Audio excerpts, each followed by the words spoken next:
Boa noite, meus irmãos, meus amigos, que bom. Mais uma terça-feira à noite aqui nosso presente com vocês, ok? Nós vamos dar continuidade ao nosso estudo, nós estamos falando sobre os pilares da vida da igreja. E semana passada nós trabalhamos com o primeiro pilar, concluímos o assunto do primeiro pilar, que diz respeito ao ambiente da igreja. E hoje nós vamos iniciar o segundo pilar. E o segundo pilar fala sobre o fundamento dos apóstolos, tá ok? Mas antes, vamos orar? Vamos pedir que o Senhor possa ministrar nossos corações e possa realmente nos dar sensibilidade à voz dele, ok? Senhor Deus, nós bendizemos o teu nome, nós o glorificamos, nós o agradecemos, declaramos nossa dependência ao Senhor, declaramos que somos necessitados de ti. Pedimos também, Senhor, tem misericórdia de nós, vem em nosso auxílio. Dai-nos sabedoria, dai-nos discernimento à tua palavra, que cada dia mais também possamos estar atentos à tua voz e possamos exercer o teu amor e a tua compaixão. Que possamos estar atentos à necessidade de outros para ampará-los nas suas necessidades e expressando o amor que o Senhor tem derramado sobre nossos corações por meio do Espírito Santo para compartilhar com outros. Também te suplico que nesta hora o Senhor visite a todo aquele que está necessitado, aos enfermos traz cura, traz restauração, seja qual for a área do seu organismo que está necessitando, toca, traz restauração plena em nome de Jesus, que o Senhor também possa nos abençoar com a noite maravilhosa, com a palavra bem precisa nos nossos corações. Assim eu te agradeço, Pai, no nome de Jesus. Amém. Meus amigos, nós estamos trabalhando aí um tema, como eu disse para vocês, que são os pilares da vida da igreja. E esse tema ele é fundamental para que a gente possa entender como é a nossa vida com a igreja. Nós vamos trabalhar com 4 pilares. O primeiro nós trabalhamos semana passada, que foi o ambiente da igreja. E esse ambiente, eu deixei claro para vocês que não referia-se a um local, né? Mas referia-se a uma posição, uma postura, uma maneira de se portar. Então, a igreja, o ambiente que a igreja expressa, e a gente deixou isso muito claro aqui, foi um ambiente de perseverança, tá bom? Mas se você quiser entender melhor, quiser compreender melhor, visita nosso canal, se inscreve nele, Igreja Andante. Você vai, se inscreve, marca o sininho, vai ser notificado, e lá já tem uns assuntos, já tem um estudo, e você vai poder acompanhar tudo que falamos, passo a passo, sobre esse primeiro pilar, sobre esse primeiro tópico, o ambiente da igreja, tá ok? E esse primeiro tópico, como eu disse a vocês, diz respeito à perseverança, e eu citei algumas pessoas, citei o Caleb, citei o Abraão, citei o Noé, mas dá uma olhadinha lá que você vai conseguir compreender e vai ser algo muito edificante para a sua vida. Já hoje, avançando já para o segundo tópico, o segundo pilar, nós vamos falar do fundamento dos apóstolos. Então, o outro pilar que sustenta a igreja, que manifesta o que é a igreja do Senhor aqui na terra, é o fundamento dos apóstolos. E é interessante você entender.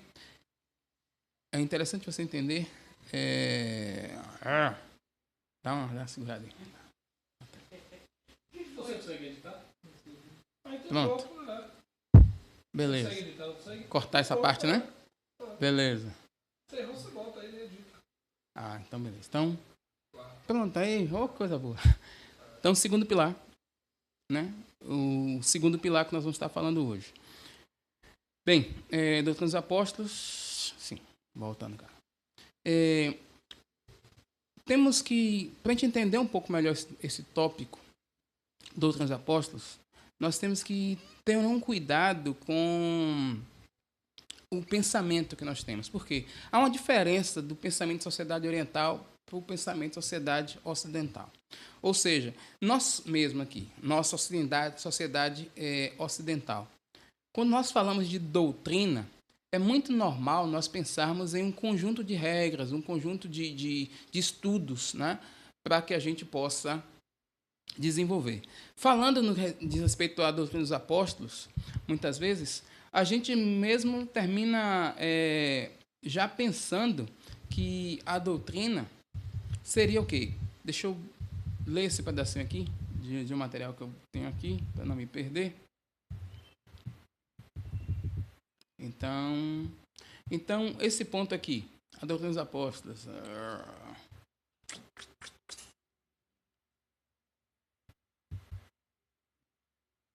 Jesus, me ajuda. Não, é porque não está pegando aqui o ponto. Pronto. Aí mesmo vai ser ruim. Tem que ser melhor que a mesa. Entendeu? Aí pronto. Natanael, você tem mais trabalho do que eu pensava. Mas tudo bem.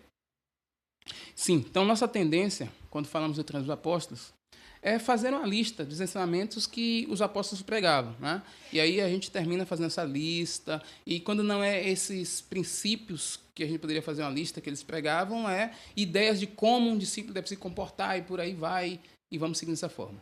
Mas quando a gente analisa com calma o que Jesus realmente, ou melhor, o que os apóstolos realmente eles diziam, não tem a ver com um conjunto de regras. Para ficar mais claro, eu vou ler um texto com vocês que está em 1 Coríntios, capítulo 3, e eu vou ler os versículos 10 e 11. Então, 1 Coríntios, capítulo 3, versos 10 e 11. Eu estou lendo aqui vou estar usando a Bíblia João Ferreira de Almeida, revista atualizada. Então, se você também quiser acompanhar por aí,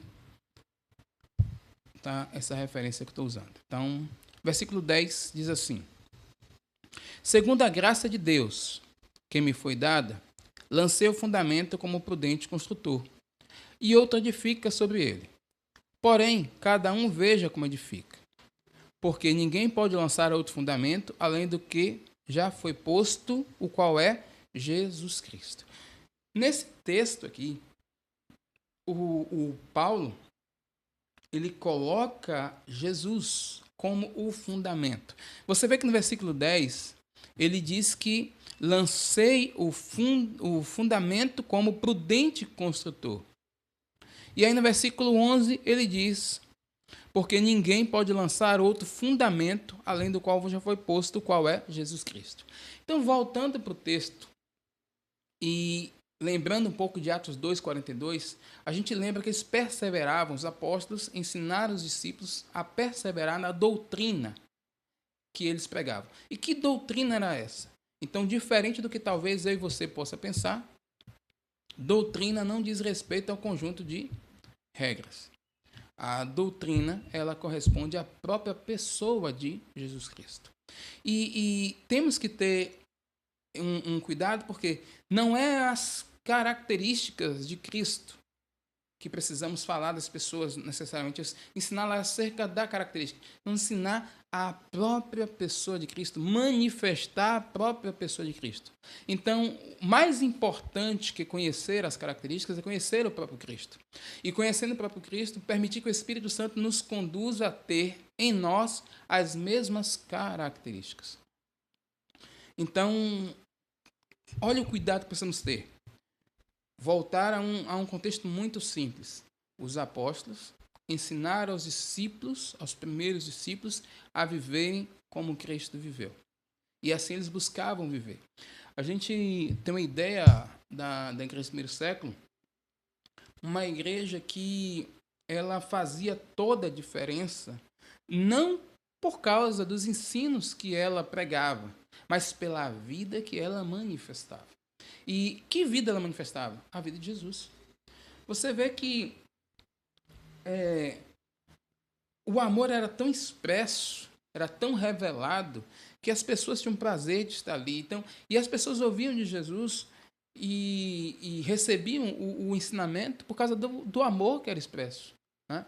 O desejo de compartilhar daquele amor, daquela mensagem, da vida da pessoa de Cristo Jesus que poderia transformar. Um ponto que talvez faça muita diferença hoje em dia, e eu até acho que eu citei, se eu não me engano, no tópico passado, a igreja era direcionada como deveria ser. Peraí, como é que ela deveria ser direcionada? Pelo Espírito Santo. A gente lembra que o próprio Jesus, Mesmo os discípulos tendo feito curas, tendo expulsado demônios, Jesus diz aos discípulos para guardar em Jerusalém a promessa do Pai. E que promessa era essa? Nós já sabemos, a promessa era a vinda do Espírito Santo. E quando o Espírito Santo vem, em Atos capítulo 2, a gente vê sobre isso, logo no início, do 1 em diante, a gente vê homens que agora fazem algo fantástico, que não é só milagres, não é só compartilhar a palavra, mas expressam a própria vida de Deus através deles. Então, os milagres, eles são secundários. Os milagres não são o foco principal do ministério dos apóstolos. Os milagres existiam em abundância, mas não era o foco. O foco principal era a vida de Jesus. Era a vida que eles conseguiam manifestar, era a graça que emanava deles. Então, esse fundamento era o que era passado para os discípulos, viver como Cristo viveu. Tem um outro texto que eu queria aproveitar e compartilhar com vocês, que está em 1 João, primeira epístola de João, lá no capítulo 1. E eu vou ler do versículo 1 ao versículo 4. Diz assim: o que era desde o princípio, o que temos ouvido, o que temos visto com os nossos próprios olhos, o que contemplamos, e as nossas mãos apalparam com respeito ao verbo da vida. E a vida se manifestou, e nós a temos visto, e dela damos testemunho, e vos anunciamos a vida eterna, a qual estava com o Pai e nos foi manifestada. E temos visto e ouvido, anunciamos também, e que temos visto e ouvido, anunciamos também a vós outros, para que vós, igualmente, mantenhais comunhão conosco. Ora, a nossa comunhão é com o Pai e com o seu Filho, Jesus Cristo. Estas coisas, pois, vos escrevemos para que a nossa alegria seja completa. Voltando um pouquinho para o versículo 1, uma coisa interessante. O que era desde o princípio, o que temos ouvido, o que temos visto com os nossos próprios olhos, o que contemplamos e as nossas mãos apalparam com respeito ao verbo da vida.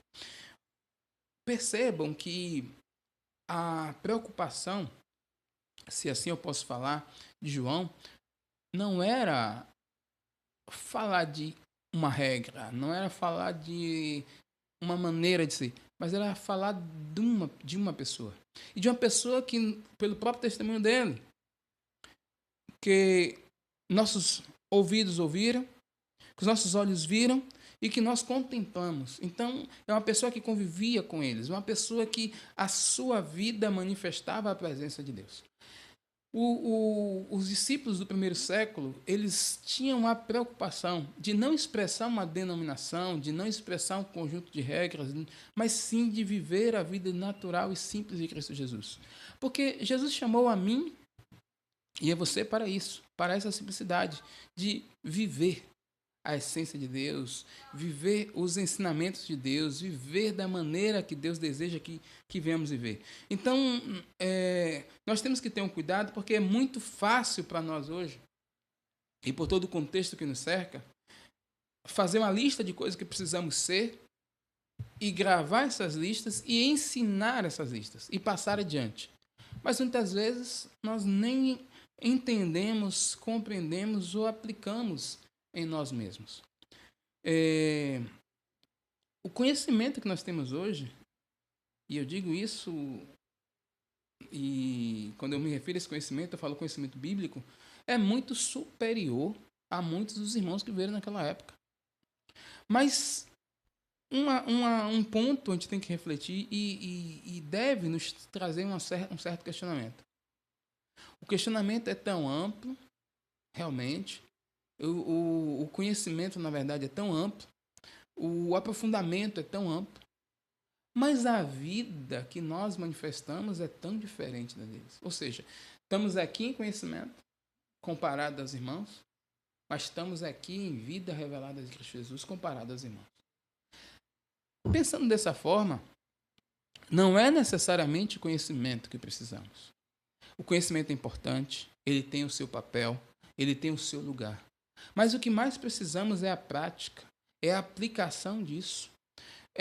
Eu queria lembrar vocês de uma história de Jesus.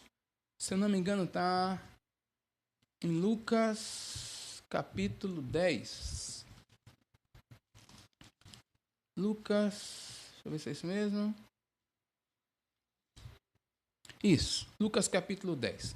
Essa história vai ilustrar um pouco o que Jesus queria que eu e você entendesse, tá bom? Lucas capítulo 10, versículo 25 em diante. Diz assim no versículo 25. E eis que certo homem, intérprete da lei, se levantou com o intuito de pôr Jesus à prova. Então esse homem, intérprete da lei, era um homem que tinha conhecimento da lei, tinha muito aprofundamento acerca da lei, também em algumas traduções fala doutor da lei. E ele se levantou e o intuito dele era colocar Jesus à prova, né? Já que ele tinha muito conhecimento, já que ele era um homem estudado, e Jesus era um homem do povo. Então, a ideia dele era colocar Jesus à prova. E o que esse homem disse a Jesus? Mestre, que farei para herdar a vida eterna? Então Jesus lhe perguntou, o que está escrito na lei? Como é que você entende o que está escrito na lei? A isto, aquele homem que tinha um bom conhecimento respondeu, amarás ao Senhor teu Deus de todo o teu coração, de toda a tua alma, de todas as tuas forças, de todo o teu entendimento. E amarás a teu próximo como a ti mesmo.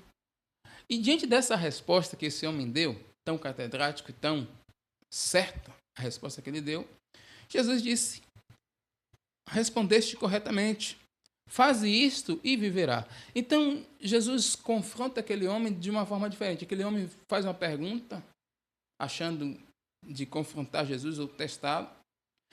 Jesus faz uma pergunta a ele, como é que ele entendia a palavra, como é que ele interpretava a lei, e ele traz o texto-chave que resume toda a lei. Amarás o teu Deus, todo o teu coração, tua alma, o teu próximo como a ti mesmo. E Jesus faz o que tem que ser feito, ou melhor, traz a orientação muito simples. Qual é a orientação? Já que você quer saber acerca da vida eterna, faz isto e viverá. Aquilo é tão chocante porque não houve confronto de ideias, não houve confronto de teorias, não houve confronto de teses. E aquilo é tão confrontante que aquele homem, querendo se justificar, pergunta a Jesus, quem é meu próximo? Então Jesus vai explicar aquele homem contando uma parábola. E aí ele fala da parábola do que nós chamamos de bom samaritano. E eu vou ler essa parábola para todos vocês, tá bom? Diz assim, certo homem descia de Jerusalém para Jericó e veio a cair em mãos de salteadores, os quais, depois de tudo lhe roubarem e lhe causarem muitos ferimentos, retiraram-se, deixando-o semi-morto. Versículo 31.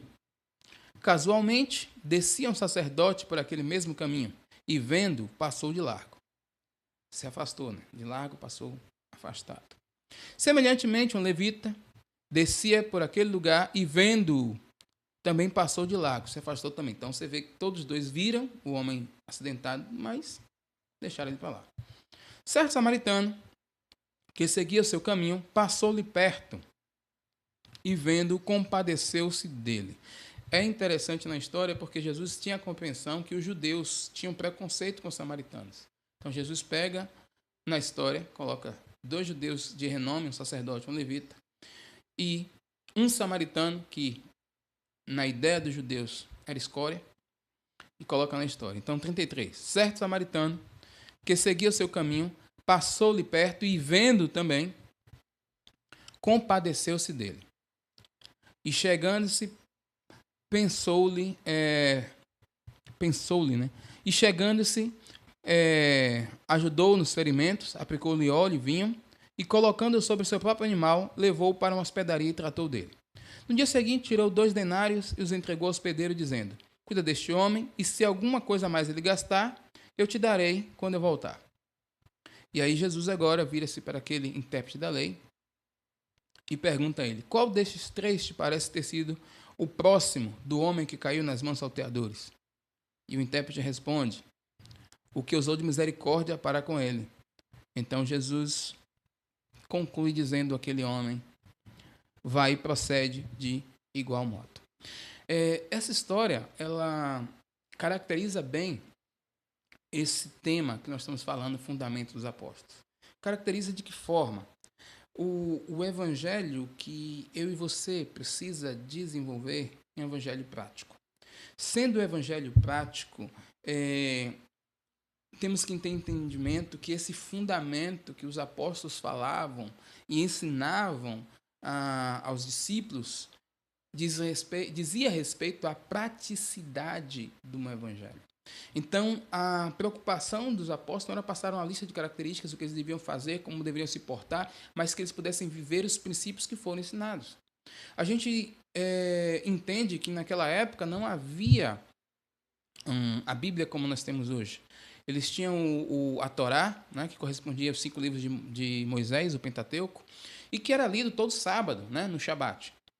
E, lógico, as pessoas iam lá, ouviam os ensinamentos de Moisés, as paraxás, né? E ouvindo aqueles ensinamentos, eles iam para casa. Infelizmente, isso se tornou uma questão tão religiosa que muitos ouviam, né? E ficavam por isso mesmo. Os doutores da lei, por outro lado, não, estudavam e tinham conhecimento, e por isso se sobressaíam sobre o povo como autoridade, porque tinham o domínio do entendimento. Mas a prática, tanto para os que ouviam, para os que ensinavam, era ineficiente. Certa vez Jesus ele fala sobre isso e ele diz que ele não veio anular a lei. Ele veio fazê-la cumprir. É este cumprimento da palavra que faz toda a diferença e que fez toda a diferença para a igreja do primeiro século. O que vai fazer diferença para mim e para você hoje é entender o seguinte: precisamos estudar a Bíblia, precisamos pesquisar, precisamos aprofundar, mas não precisamos deixar que isso nos domine, a ponto de termos muita letra, mas pouca prática. Precisamos voltar à simplicidade do Evangelho. Num outro momento, conversando com vocês, eu disse para vocês que temos que ter um cuidado, porque muitas vezes ficamos tão na ânsia de tanto conhecimento que mal assimilamos já queremos um novo. Esse é um mal desse século que nós estamos, dessa velocidade, dessa correria que o sistema nos impõe, e quando a gente menos espera, já estamos tão envolvidos que estamos na mesma correria, desenvolvendo, mas às vezes não assimilamos nada.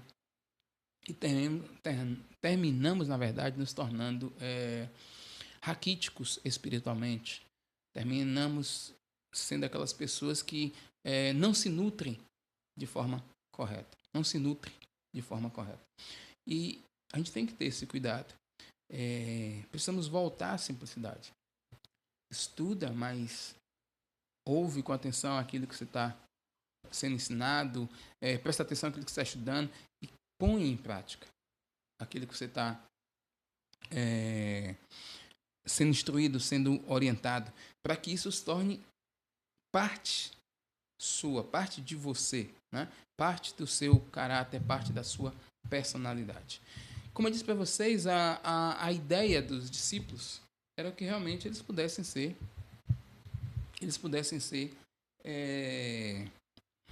a imagem de Cristo Jesus. Essa imagem pudesse ser passada com muita facilidade para as pessoas.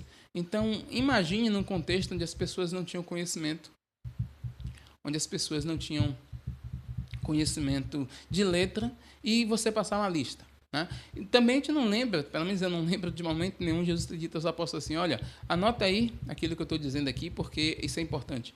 Não, os discípulos ouviam, eles memorizavam, muitas vezes até repetiam, para que pudessem aplicar aquilo que eles estavam ouvindo.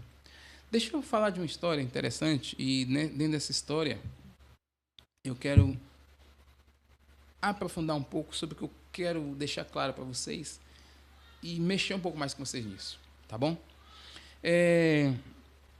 Houve uma história de uma missão inglesa, e é interessante isso, eu vou ler aqui para vocês. Uma missão inglesa foi evangelizar no interior da Tanzânia, na África. E seus missionários começaram a descrever para os nativos o Senhor Jesus, falando sobre sua bondade e generosidade. Então, eles disseram: ele morou aqui perto. A gente conheceu ele. Um dos missionários explicou que eles estavam enganados, pois a pessoa de quem estavam falando havia morrido há mais de 2000 anos. Eles insistiram: não, você está enganado. Ele morreu há pouco tempo e conhecemos a casa dele. O missionário ficou curioso e quis saber de quem eles estavam falando. Disseram que falavam de David Livingstone. Esse homem havia vivido de tal maneira que foi confundido com Jesus Cristo. Que santa confusão, né? E é justamente essa a questão do que os discípulos daquele primeiro século, eles falavam e eles ensinavam. Ensinavam aos discípulos a serem a própria imagem de Jesus, a revelação de Jesus por meio de sua vida. No caso desse missionário foi interessante porque quando dessa história que nós lemos, quando os missionários começaram a falar das características de Jesus, automaticamente os nativos associaram aquele homem. Por quê? A maneira de viver, a maneira de se comportar, era a revelação da própria pessoa de Cristo Jesus. É essa revelação que precisa haver em mim e precisa haver em você. Nós fomos chamados e convocados para sermos testemunhas de Cristo Jesus. E como testemunhas, nós temos que ter a noção clara que vamos representar uma pessoa e falar de uma pessoa, testemunhar de uma pessoa. E nós temos que ter um cuidado para não falar dela apenas, mas mostrar ela. E isso para nós hoje, eu digo para vocês que é desafiador, mas é possível. Tanto é possível que o Espírito Santo ficou com essa tarefa, nos capacitar a viver esta vida que havia em Cristo Jesus. Eu lembro que todos os discípulos daquela época, eles manifestavam uma característica tão impressionante que as pessoas, elas tinham temor. As pessoas queriam estar com eles, né? E a gente viu até no livro de Atos, no capítulo 2, que eles tinham temor, tinham medo, né? Porque sabiam o que acontecia com as pessoas que ficavam, que falavam do nome do Senhor ou andavam no caminho. Mas a vida daquelas pessoas impactava, revelava o próprio Senhor. E era interessante porque o Jesus que eles falavam, que eles anunciavam, não estava morto. Espera lá. Não estava morto? É porque o Jesus que ele falava que havia morrido e ressuscitado no terceiro dia estava sendo visto por eles na vida dos apóstolos. Você vê que tem um momento que os discípulos são questionados, os apóstolos são questionados porque encheram Jerusalém desse nome. Por que encheram Jerusalém desse nome? Porque a expressão, as ações, as atitudes, o comportamento deles era tão visível que não tinha como esquecer. E nem como não dizer que esse Jesus, ele é real e que ele é vivo e que era revelado, era manifesto. A igreja hoje precisa voltar a essa simplicidade, a esses princípios, né? Nós temos que ter um cuidado muito grande, porque, principalmente na nossa sociedade, para não correr atrás de tantas coisas, sem esquecer a fundamental. Qual é a coisa fundamental? Fundamental é a prática do Evangelho. Precisamos ter o conhecimento, mas o conhecimento tem que ser atrelado à prática. E essa prática tem que ser manifesta nas nossas ações. Eu lembro que também, num primeiro momento, a gente discutia sobre a igreja hoje, que, infelizmente, a grande parte, uma boa parte dos irmãos não revelam Jesus, né? E isso é assustador. A gente vê hoje brincadeiras, né, com o contexto da igreja, uma igreja dissidente, uma igreja fraca, homens e mulheres que trazem suas ideologias, seus pensamentos, seus ensinamentos e querem impor. Mas a igreja verdadeira, ela precisa revelar a pessoa de Cristo Jesus. O Paulo dizia que nós precisamos exalar o bom perfume. Então, ela não diz respeito à doutrina que eu acredito, ela não diz respeito à denominação que eu acredito, ela não diz respeito ao estudo que eu desenvolvi, ou a tese, ou teoria. A igreja, ela diz respeito à essência da vida de Cristo Jesus. E a essência da vida de Cristo Jesus é manifestada em seu amor, em sua bondade, em sua sinceridade, em sua verdade. E é muito simples, né? É a simplicidade do que eu revelei aqui certa vez, quando eu falei ouvir e praticar. Então, eu não preciso fazer um estudo aprofundado sobre a mentira para praticar a mentira. Eu preciso viver a verdade. Eu não preciso fazer um estudo aprofundado para ser honesto, desde quando a honestidade faz parte do caráter de Cristo Jesus. Eu preciso, sim, confessar os meus pecados, eu preciso colocar para fora as minhas dificuldades, eu preciso pedir ajuda, preciso conselho, preciso de pessoas que sentem comigo, que me orientem, que me ajudem a abandonar os velhos hábitos, mas a simplicidade de praticar o que o Evangelho diz. A simplicidade desse Evangelho que está ao alcance de todos. A gente começa a entender que Deus, ele sempre quis que o homem o conhecesse e que o homem experimentasse dele. E que o homem fosse igual a ele. Você vê que quando Deus criou o homem foi criado à sua imagem e semelhança. E quando foi criada a imagem e semelhança, o homem conviveu com Deus até um ponto que o homem, a gente conhece um pouco da história, buscou ser independente, ter suas próprias ideias e pensamentos, e terminou se afastando e perdendo a característica, a essência de Deus. E infelizmente, tudo isso que nós temos de tão ruim adentrou por causa dessa ação de individualismo, de buscas tão diferentes daquilo que Deus propôs para ser simples. O nosso Deus, em sua misericórdia, envia seu Filho Jesus, e seu Filho Jesus, ele volta no mesmo princípio que foi criado o homem para andar em simplicidade. Você vê que Jesus ele nasce num contexto tão simples, né? Num contexto de uma família que ninguém conhecia, José, Maria, né? Não era um contexto de um sacerdote, de um doutor da lei, não. De uma família simples, sem renome. Nesse contexto, a profissão do pai que era seguida pelos filhos, que no caso seguida por Jesus, por ser primogênito de carpinteiro, e assim ele foi carpinteiro. E nessa simplicidade chega um momento que ele vai anunciar o evangelho, e na simplicidade ele vai para as camadas mais menosprezadas da época. Então Jesus prega pescadores, Jesus prega prostitutas, Jesus prega a publicanos, onde aqueles homens tão conhecedores da lei, tão doutrinados, colocavam aquelas pessoas em afastamento, porque eram pecadoras, né? Mas Jesus traz a simplicidade do evangelho para que esses pecadores tenham a oportunidade de ser alcançados. Eu lembro que certa vez Jesus, num almoço na casa de um publicano, alguns fariseus perguntam aos discípulos por que ele comia, né? Estava comendo com pecadores. E Jesus diz assim, não são, diga a eles que não são os sãos que precisam de médico, mas sim os doentes. E o evangelho que Jesus pregava era o evangelho que dava acesso a todos. Não precisava você ser de uma família nobre, você ter condições financeiras, você fazer um estudo super evoluído, não. Precisava que simplesmente você cresce. E esse acreditar na pessoa de Jesus lhe dava acesso ao Pai. Não seria essa a simplicidade que eu e você precisa também voltar a desenvolver? A simplicidade de praticar os princípios elementares do que nós já temos, né? Nessa vida de verdade, de honestidade, nessa vida que nos leva as pessoas a confundir as nossas ações com Cristo Jesus, porque esse é meu papel, o seu, evidenciar Jesus, deixar com que as pessoas vejam Jesus em nós.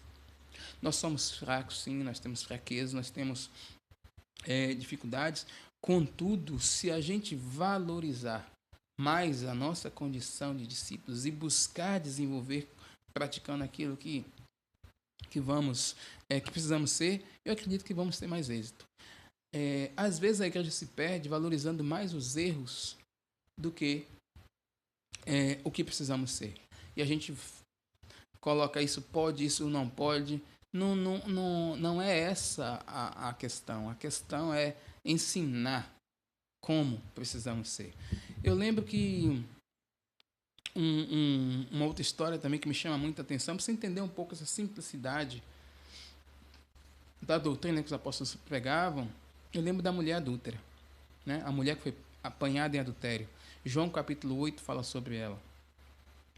Eu vou falar um pouco dessa história, citar um pouco, fazer alguns comentários dessa história para vocês.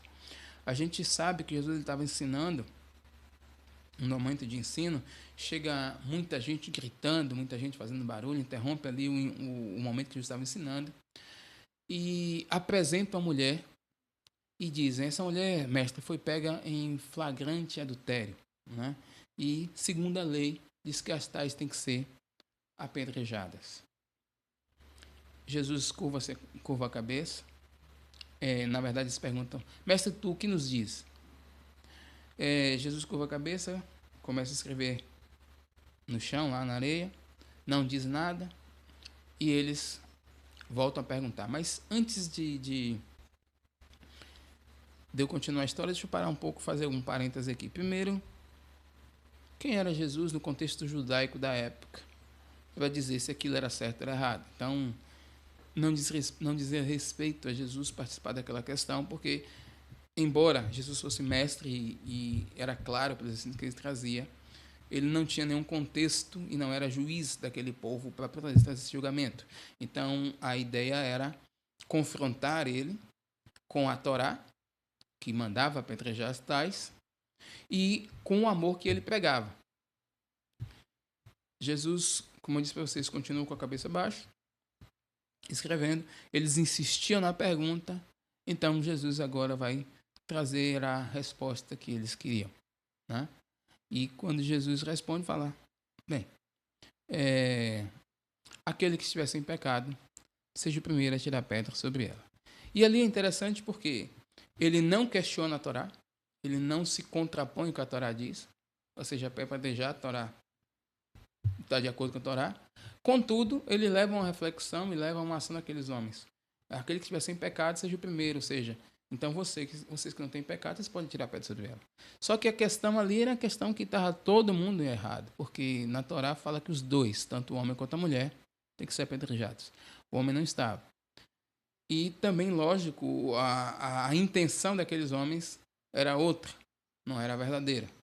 O fato que acontece é que aqueles homens vão embora. A palavra diz que todos saem e sobra Jesus e a mulher. Jesus tinha voltado a escrever na areia. Quando ele levanta, ele vê a mulher e fala, mulher, onde estão os teus acusadores? Ninguém te condenou? Ela diz, não, Senhor. E aí é interessante. Talvez se fosse eu, se fosse você, a gente desse uma lição de moral para ela e falasse lá, não é possível, você sabe que isso vai acontecer, como é que você faz uma situação dessa, porque a Bíblia diz sobre isso, porque a lei sobre isso, não faça. Deus não fez nada disso. Jesus perguntou, onde estavam os acusadores dela, perguntou se ninguém tinha condenado ela disse que não. Ele fala, nem eu tampouco te condeno. E aí ele traz uma orientação prática. Ele não deu um estudo bíblico a ela. Ele não trouxe um conjunto de regras a ela. Ele traz uma orientação prática. Vá e não peques mais. Então, o que ela tinha que fazer? Não voltar a pecar. E ele dá um conselho e dá uma... Porque para não te acontecer coisa pior. Então, ele fala e dá uma orientação prática. Então, o que precisamos retornar hoje, dentro desse conceito de fundamentos apóstolos, é a uma ação prática do conceito da palavra, daquilo que a palavra tem orientado a mim e a você. Precisamos investir tempo, irmãos. Né? Eu disse para vocês certa vez que precisamos investir um tempo na palavra. E quando eu falo investir tempo na leitura, tempo na oração, mas esse tempo não diz respeito a buscar um conhecimento. Exemplo, se você está lendo o livro de João, aí digamos que você pegou o capítulo 1 de João, não precisa ter pressa para avançar para o capítulo 2. Medita, explora esse capítulo 1, questiona suas condutas com aquilo que tem se mostrado na verdade da palavra e busca viver. Mais importante do que você ler toda a palavra de forma assim rápida e poder se orgulhar disso, é que você consiga praticar os princípios elementares da palavra. Como eu disse para vocês, a Bíblia ela é fundamental, ela é importantíssima para nós, mas não é um livro que veio nos trazer uma informação. Ela veio trazer formação. A informação ela simplesmente é uma ideia, é algo que nós ouvimos, mas não faz parte da gente. Algo que vai ser formado, que precisa ser constituído na gente, precisa ser bem assimilado. Né?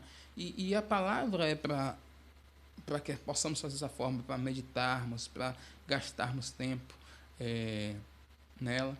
E assim temos o conhecimento que possa ser aplicável de forma que a nossa vida manifeste essas características da realidade da Bíblia.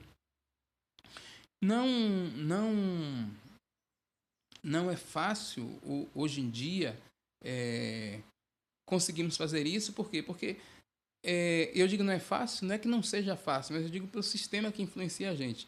Você vê as mensagens às vezes que chegam no celular da gente. Mal a gente leu, mal a gente compreendeu, a gente vai passando. Né? Isso tem sido terrível. E eu falo terrível porque quantas fake news têm sido espalhadas? Tem sido espalhadas por quê?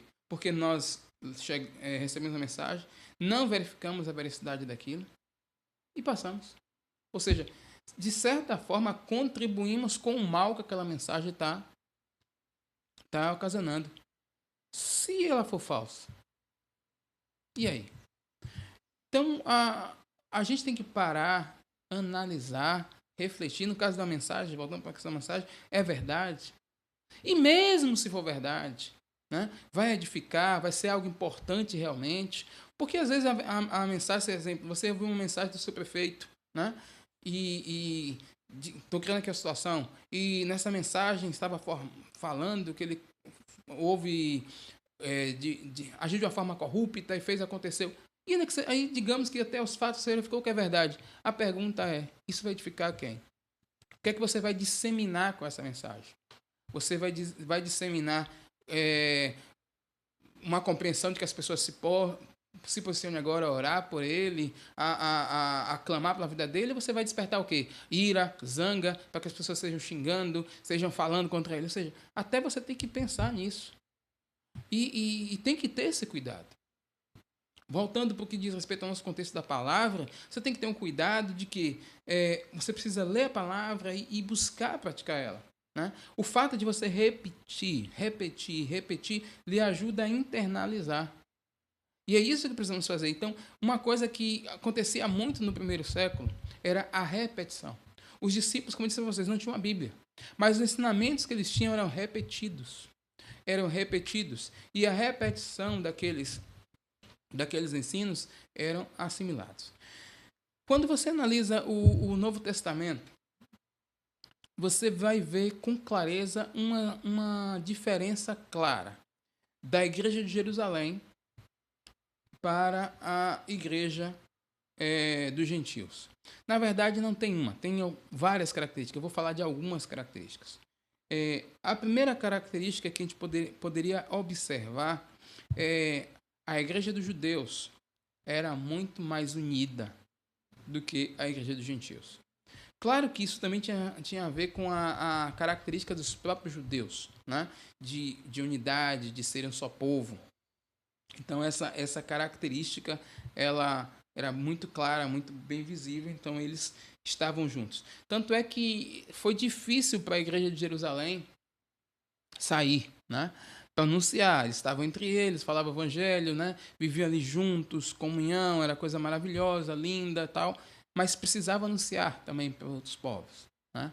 A gente vê que a coisa era tão fechada, a unidade deles era tão precisa, mas também tão fechada, que quando Pedro foi na casa de Cornélio, lógico, por revelação do Espírito Santo, por direção do Espírito Santo a ele teve que explicar em Jerusalém o porquê de entrar com os gentios.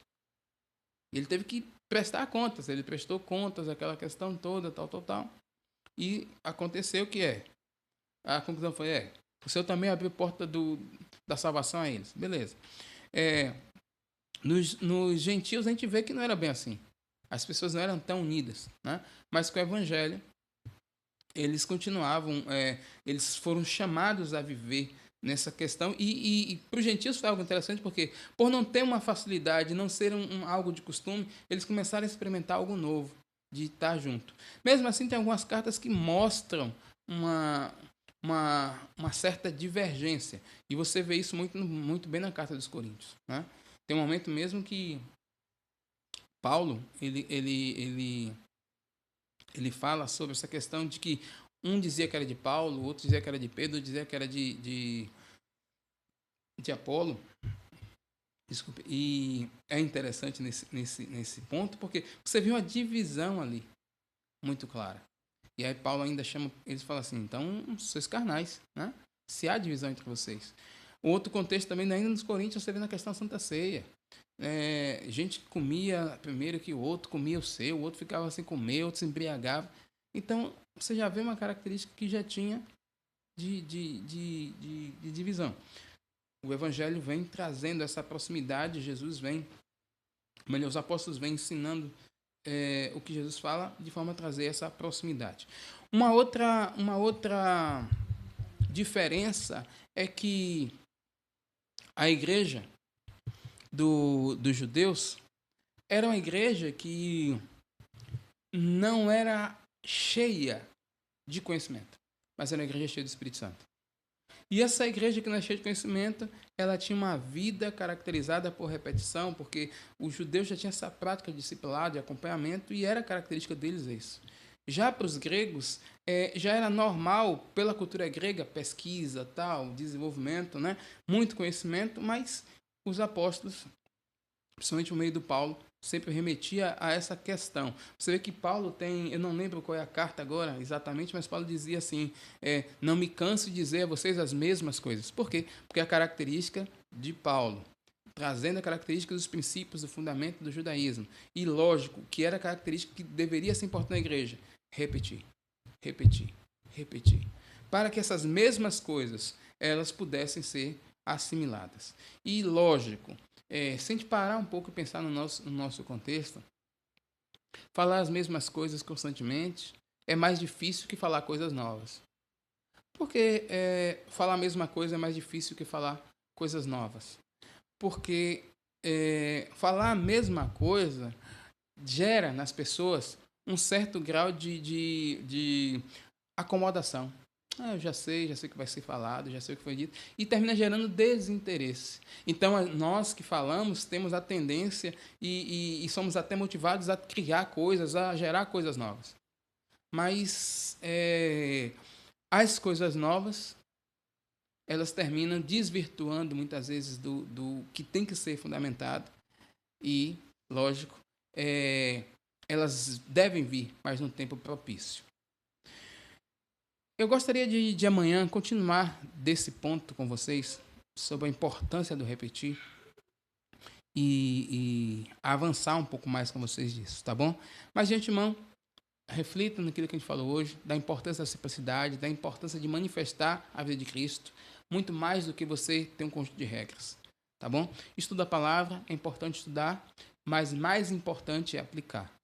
Tenha noção que tem tempo para todas as coisas, momento para todas as coisas. Tá ok? Então, que Deus possa abençoar vocês.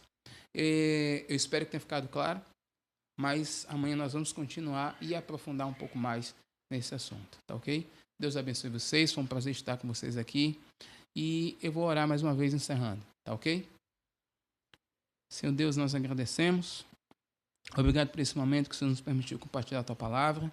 Que haja compreensão, entendimento a todos e haja revelação da Tua vontade a cada um de nós. Abençoa a todos, em nome de Jesus. Amém. Foi um prazer estar com vocês. Até amanhã, se Deus quiser. Tchau.